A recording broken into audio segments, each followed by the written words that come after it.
আগের দিন লাহোরি চিকেনের রেসিপি দেওয়ার সময় তোমাদেরকে বলেছিলাম যে তোমাদের সাথে খুস্কা পোলাওয়ের রেসিপিও শেয়ার করব। খুস্কা পোলাও বেশ একটা অন্য রকমের পোলাও, বানানো বেশ সিম্পল কিন্তু খেতে একদম অন্য রকমের। লাহোরি চিকেনের সাথে ভীষণ ভালো কমপ্লিমেন্ট করেছিল এই পোলাওটা, তাই এটা রেসিপিটা তোমাদের সাথে শেয়ার করে রাখছি। কখনো বানিয়ে দেখো, আশা করি ভালো লাগবে। প্রথমেই দেখো, খুস্কা পোলাওয়ের জন্য বাসমতি চাল ব্যবহার করেছি আমি। 2 কাপ বাসমতি চাল নিয়েছি। খুব ভালো করে চালটাকে ধুয়ে এটাকে ভিজিয়ে রাখতে হবে মিনিমাম 8 ঘন্টা, ম্যাক্সিমাম তুমি 1 ঘন্টা বা 1.5 ঘন্টা ভিজিয়ে রাখতেই পারো। এদিকে কড়াইয়ে রিফাইন্ড অয়েল গরম করে নিয়ে ঝিরিঝিরি করে কাটা পেঁয়াজ দিয়ে প্রথমে পেঁয়াজগুলোর বেরেস্তা বানিয়ে নেব।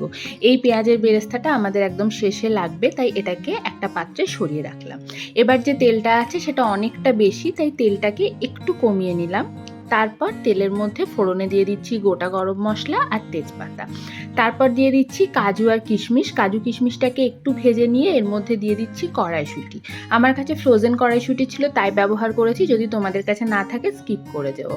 তারপর ভিজিয়ে রাখা চালটা ভালো করে জল ঝেড়ে কড়াইয়ের মধ্যে দিয়ে দিয়েছি। এরপর মোটামুটি 2 থেকে 3 মিনিট হাই ফ্লেমে চালটাকে ভেজে নেব। চালটা ভালোভাবে ভাজা হয়ে যাওয়ার পর এর মধ্যে অ্যাড করে দেবো গরম জল। ঠিক যতটা চাল নিয়েছি তার ডাবল পরিমাণে জল নেব। 2 কাপ চালের জন্য 4 কাপ জল।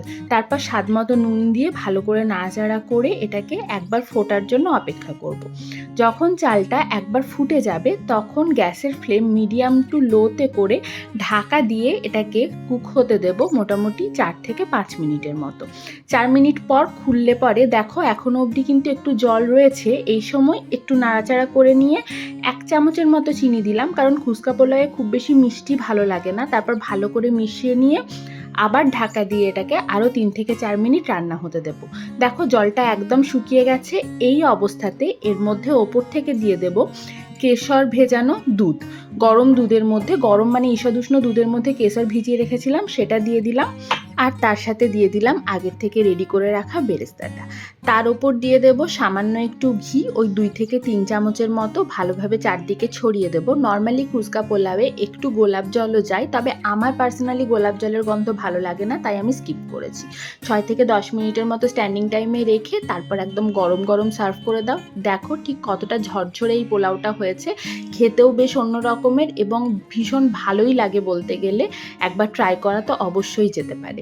চলো আজ এটুকুই, ফিরে আসবো অন্য কোনো রেসিপি নিয়ে। ততক্ষণের জন্য টাটা।